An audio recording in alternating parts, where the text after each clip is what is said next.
40 years ago this week, President Idi Amin ordered the immediate expulsion of every Asian in Uganda.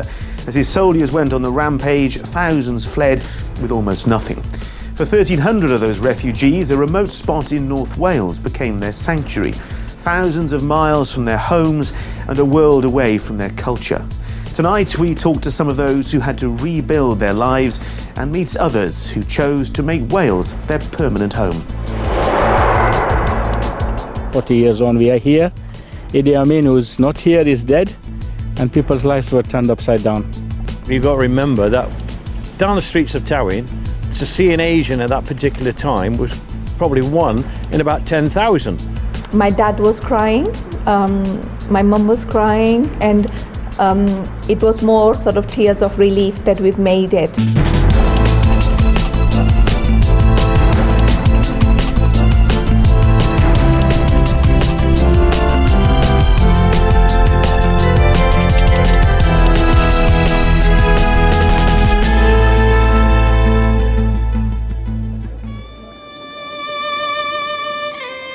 On a dark, wet night in 1972, hundreds of Asians arrived by train at Tonfanau in Snowdonia. They were greeted by volunteers from the local community, many of whom had never spoken to anyone from such a different culture. I know the train had to stop 4 times to let everyone off. It was that big. And, you know, they hardly had anything, any possessions or anything with them either, bless them. It was just complete loss. What about your work? Do you have any trade or profession? No. What about relatives here? No, nothing. What are you going to do with your life? You're obviously a young man. You do anything, I can do any job. It was so cold and everybody was huddling. Why is it so cold? They were saying, well, this is what the weather was like. So off we went on this particular night. It was a dark evening, I remember that much, and wet. And then we arrived at the camp and we were put in the cinema on the old army camp. Most of them were in tears and they were holding on to each other. Every family linked hands. It was a sorry, sorry sight. Their arrival marked an extraordinary moment in Welsh history. 40 years on, we've brought together members of the Hindu community to remember those few months when East Africa came to North Wales. Now, it's rather a remote spot. How will the Asians spend their time at the camp? Well, in a camp like this and with a population that's going to be here, we've got to develop a full education, further education setup. So there will be, children will be at school, adults will be in further education, there will be all the, the social developments as you would get in a small township or village. We scrubbed the kitchens, we actually made everything in Tonfanau camp comfortable for them. And from the little children that we decided to play games with to the grandparents that needed somewhere just to be safe. But not all the locals were pleased with the arrival of this new temporary community. Some of us were at the mindset, well, no matter what it takes, they are people, they're human beings. Put yourself in their circumstances. But a lot of people did not want them here. You've got to remember that down the streets of Tawin, to see an Asian at that particular time was probably one in about 10,000.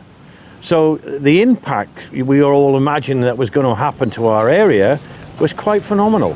But fortunately, it had a very good effect. The instructions that we had as volunteers was choose a family, make friends, and adopt them. And funnily enough, we got attracted to this one particular family. There was husband and wife, 4 or 5 children, and the grandma.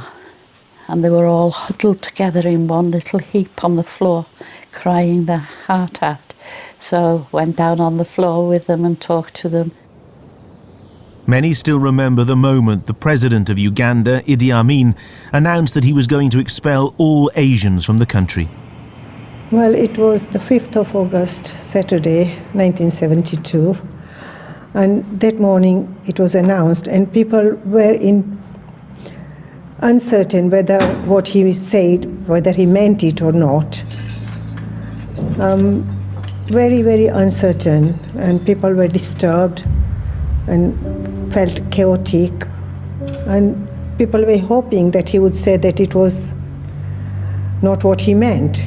I want to see that the whole Kampala street is not full of Indians. It must be proper black, and administration in those shops is run by the Ugandans. Would you like to get all Asians out, really, sir? Yes. Later on, I saw that, the local people were being instigated by him, and their behavior was changing over, So I took it, that it was going to be, he was serious in action of what he said about it. What will happen to these people if they don't go by the time limit? I think they will be sitting like they are sitting on the fire. I will tell you this. You just wait after 3 months. What will you do to them? Okay, you will see.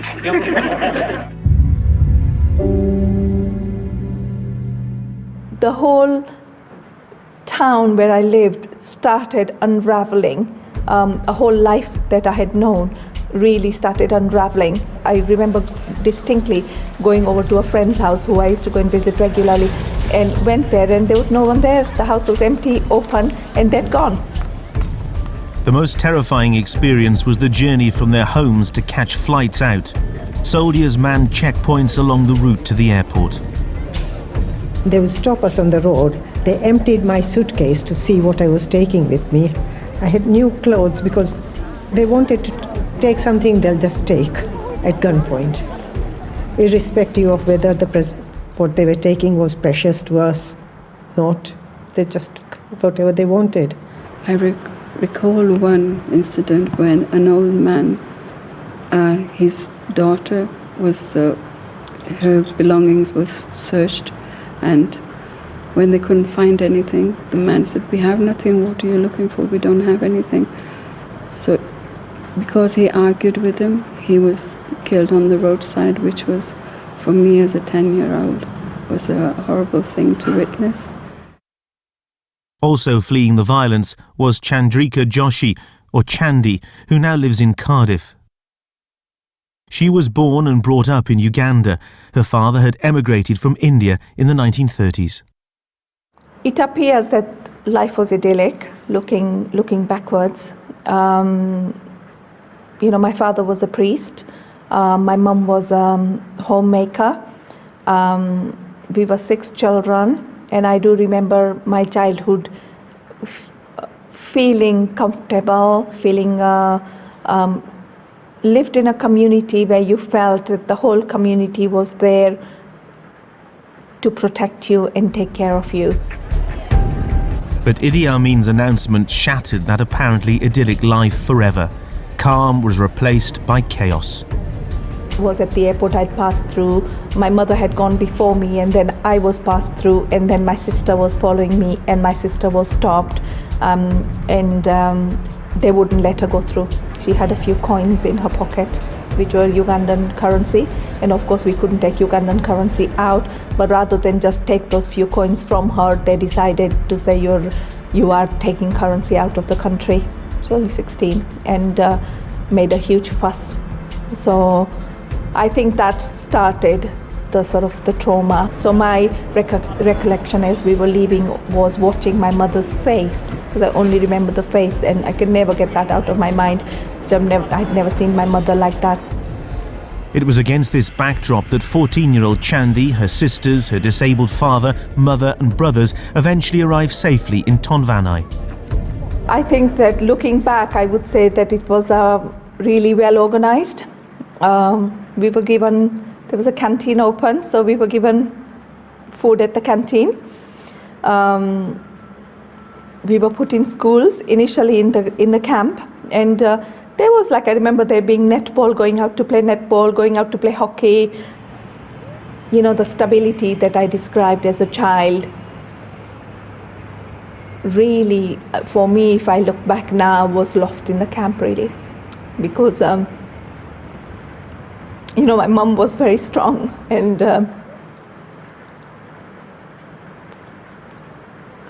when we were children, after my dad had sustained a stroke, etc., my mother was very solid, and we all felt really that you still had that solid structure.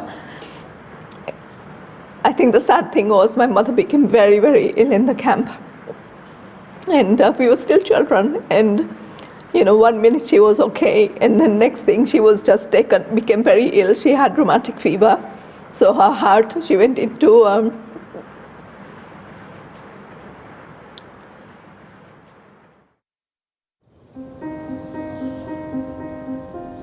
Another refugee who arrived at Tonfanau was Azim Somani. Today he's returned with his son. At 26, Shamir is 9 years older than his father was when he left Uganda. And the camp was nothing like this. I mean, there are only 3 buildings there. Right. With all this here, there were buildings everywhere. There's the MRS up that end there. Right, okay. That's the medical center. Yes. And you had the canteen somewhere there. Right, okay. Yeah. And that motive, hundreds, I don't know, but thousands of people everywhere. What happened with clothing and stuff and that when you were here? Clothing, that is something we had never thought of when we left Uganda. That we need long coats, we need some warm jackets to keep ourselves warm. But so, I mean, the WRVS, the women's organization, these people, they were here to help. They had a full store of clothes. You could just walk in there and pick whatever you wanted. Second-hand, I'd never worked second-hand in my life before. Nevertheless, they were there, they were helping us, and the people were absolutely brilliant, superb. The accommodations inside were basic, but they had made sure that you had the normal facilities, like the washroom, the toilets, the beds were there. A lot of us in this camp were cramped in. Too many people were sharing together because there were more people in than the camp could take. For many local volunteers, working with families from another culture was a revelation. One day, the man knocking on the classroom door, and I went to the door, and there was this old man with a beard, looking very old, and he said, "I've come to tell you that my son hasn't had a lot of education. In fact, he's only had about 6 months education, and that's very sorry. I'm very sorry, but my corn harvest was not good, and because of that, I couldn't pay for his education." And it made you think then. One night we arrived there, I've got to tell you this one, and they were having a meal, and would we want some? So, being polite, you had to, didn't you? So we did. And Edwin, my son, he said, "What's in this? It's hot. It's a chilli." And what they did, they sliced a raw chilli and gave it to him. Well, that's unforgettable because we didn't know what chilies were. We've never heard of them. So from then on, that was it. It formed a beautiful friendship. In October, the WVS brought in vests. The WVS said you have to give one each to everybody and tell them they've got to wear them. Anyway, when I went in the following morning, I had to go out and laugh to myself because every child had a vest on top of their clothes. One incident even came to the attention of the national press. Well, Edwin ran away, didn't he, one night? We couldn't find him or his little friend after school. They walked with footballs and toys and dolls and goodness knows what else for the little black children in the camp. Edwin's friend was Dylan Lloyd Williams, who clearly remembers their adventure. Edwin and I got together and we decided to hitchhike to Tonfanau camp to see who was there. And the idea behind it was to teach him to play football, really. And so that's what we did. Looking at the photographs, this, that and the other, and you keep on thinking, yeah, that was good. And you can see some of the lads, they were really, really happy. But again, I'm hoping it touched a few of them, and hopefully there's bound to be still some of them in this country still.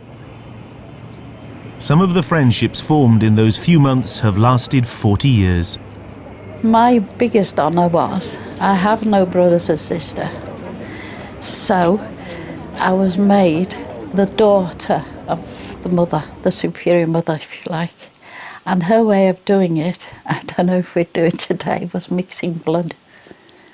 She pricked her finger, I pricked mine, and we went through some whatever they did. So I'm now the daughter, and I've got a brother and a sister now.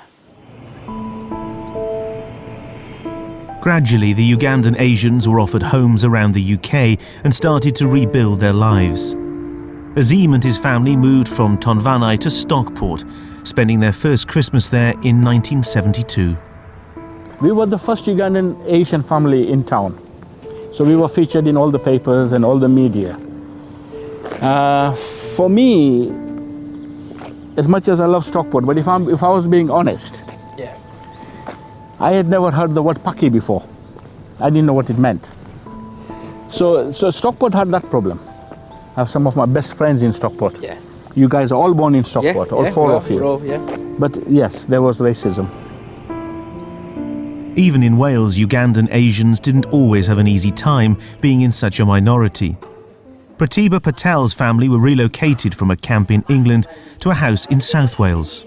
We had our first home was in Riverside, in Pontypool, in Torvine, and 40 years down the road, we're still there. We haven't moved.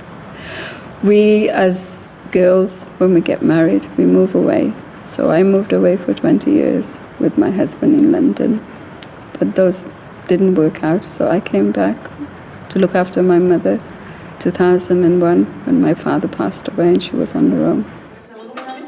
Life in 1970s Wales was not always easy for the Patel family. When we went to secondary school, we had a revoke from all the teachers. The teachers said, refused to teach us. All of us, I think the maximum, we were all 5 altogether children. We were all in secondary school, next door neighbours' children and my family. We were told that they couldn't teach us because we would downgrade the other children's education because of what we didn't know. But when I came to England, I could do my timetables 15 times verbally. I knew English fluently. Others did not experience such outright racism. We are really, really glad that we came to Wales because Welsh people are very, very kind and helpful. I was a tax officer, and if I answered the call, there was one lady who really rudely said, "Can I speak to somebody who is Welsh or English? I don't want to speak to a foreigner," because of my accent. When I said this to my inspector, he personally rang that lady and made her apologize to me.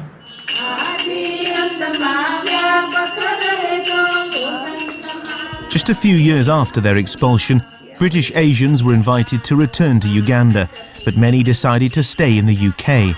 Here in Cardiff, they, their children and grandchildren often gather to meet up and worship at the Hindu Community Centre. Initially, when we came to UK, life was difficult. But we were proud people. We never relied on the state. We worked hard. Both of us worked really, really hard. The hardship seems to have paid off. Today, the children are well settled and they are willing to help us as and when we need us. So life is happy now. Many of the Asians left behind comfortable lives as professionals or wealthy entrepreneurs, and they've had decades to reflect on the reasons behind their eviction from Uganda. Kosh Patel's family fled their life of luxury when he was just 15.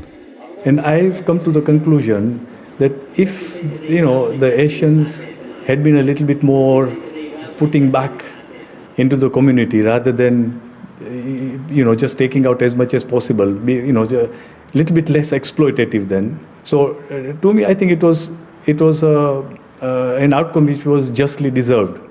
I think integration is really important, that if you live in any culture, any community, you need to become the fabric of that community. You need to be that community, not just be isolated from that community. So I think that's really important, because once you have an absolute total sense of belonging, then you can really feel part of that country. Today, many of those Ugandan Asians who have made a life here in Wales or elsewhere in the UK have become very successful. Kosh runs several businesses around Cardiff and Swansea. If you look at, the nature of the people, that had left India to settle in Uganda, they were getting away from hardships, so they had to, have that trait of bettering themselves. They had to have that hunger. So you see, that was part of their nature. Azim is also a wealthy businessman and writer. Now, I've got 4 grown-up children. Wife's a bit poorly, but they're all professionals, and well, we have achieved a lot. Probably achieved more in many ways than many people here have. And I'm proud to be Ugandan Asian, because I think Ugandan Asians are quite achievers, really. Little bit of the enamel is fractured from the tooth. At the moment, I'm fairly comfortable with my life. I'm a dentist. I also do other things which interest me. I like work as a priest, a Hindu priest. I write, I paint a little, and I have a little dog. So my life seems pretty complete, and it feels pretty settled. Achieving that state of mind has been a lifetime's work. I haven't had a boring life, or even the emotional journey hasn't been boring. It hasn't been straightforward. I've learned a lot about human psyche and how traumas can affect people in a way that it does. It's made me stronger. I made a choice of coming back to Wales. I felt in sort of 2003-04 that I have to make somewhere a home, and decided that I will settle in Wales, and this is as close as I can come to home, basically. Next week, what price beauty? From surgery to scalpel, cosmetic procedures get more popular, more invasive, and potentially more dangerous.